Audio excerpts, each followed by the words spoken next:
नमस्कार। हम पप्पू प्रहरी एगो प्रेरक वक्ता के रूप में रउआ लोग के सामने उपस्थित बानी। लालची इंसान सुने में कड़वा बा, लेकिन यह सच्चाई है। इंसान जन्म से ही लालची बा। ई बात के हमरा भी कोनो उल्लेख नहीं है। यात्रा के दौरान एगो अनजान सज्जन व्यक्ति से ई बात सुनले रही।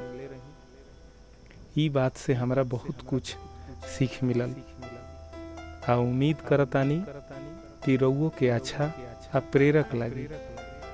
चली एकरा के एगो कहानी के माध्यम से समझल जा।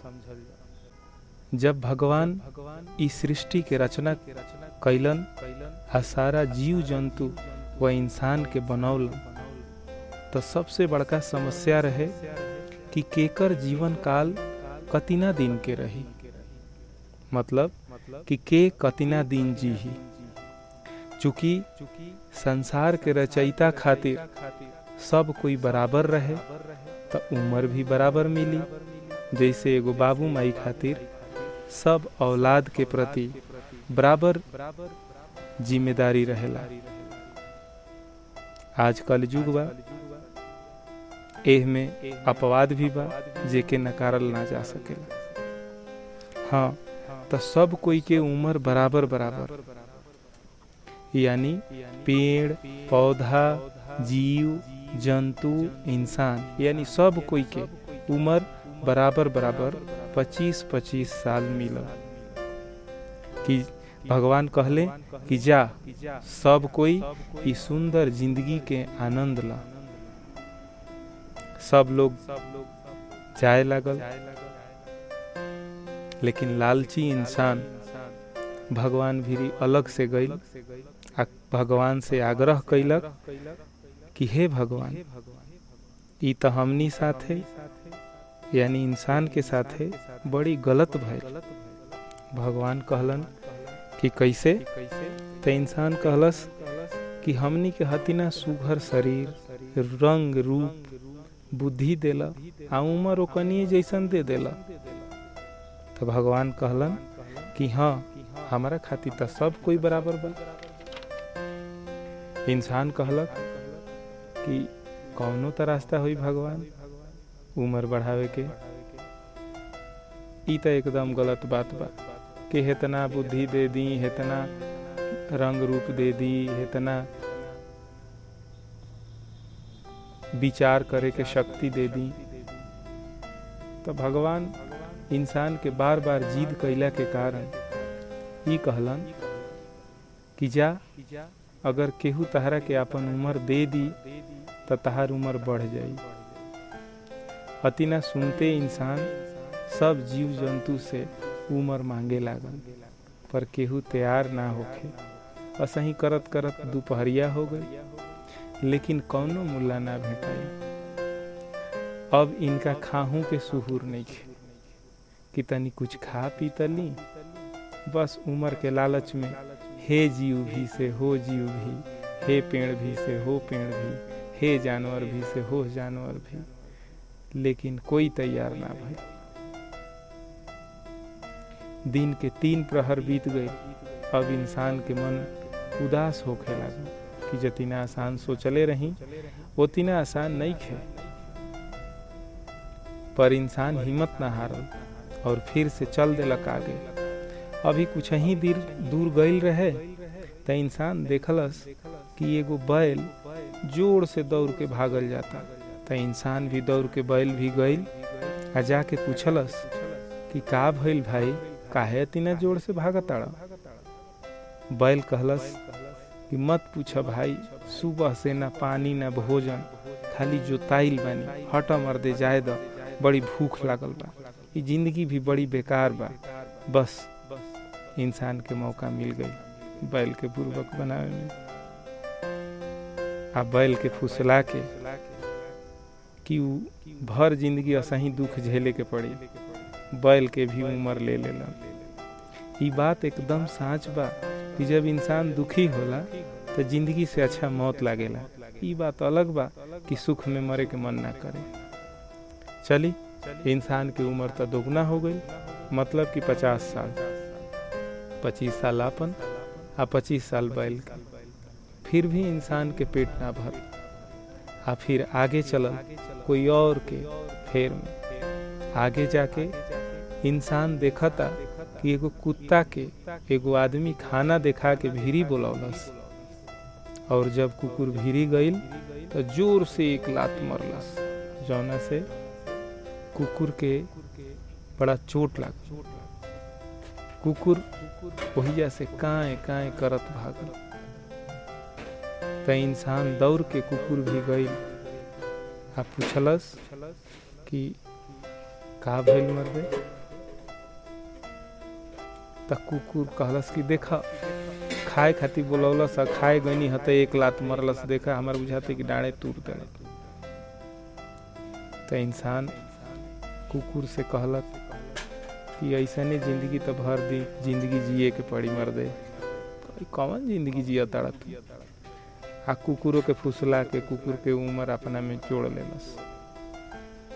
अब तो इंसान के उम्र 75 साल के हो गए, यानी अब उम्र इंसान के 75 साल हो गई। 25 साल आपन, 25 साल बैल के आ 25 साल कुकुर के। फिर भी संतोष ना भइल। अब सांझ होखे लागल, आ घर से बहुत दूर आइयो गईल रहन। 3 गुना उम्र होखला के बावजूद भी अभी पेट ना भरल इंसान के।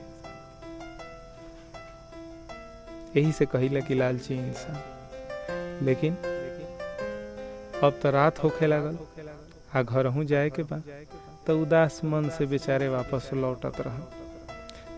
वापसी में जात रहन तो एगो बगीचा से होके गुजरत रहन। बगीचा में का देखत आनन कि एगो उल्लू अपना परिवार साथे पेड़ के डाली पर बैठल बा, आ टुकुर टुकुर ताकता। सांझ होखे वाला रहे, ई सब कोई जानला कि उल्लू के दिन में लौकेला ना।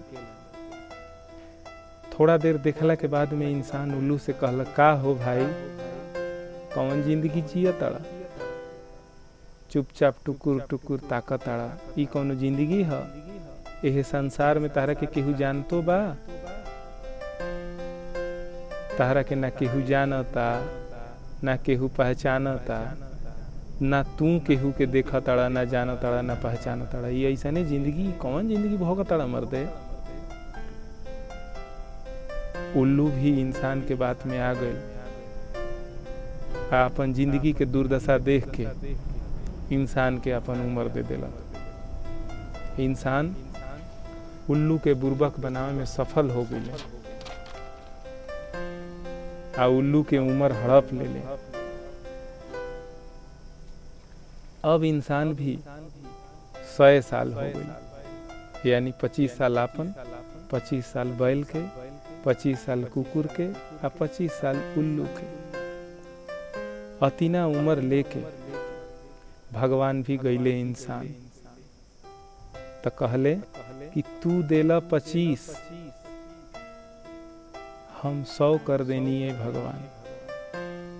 अतिना वचन सुनले भगवान, जा जी ल 100 बरिस, बाकी कर्म रही प्रधान।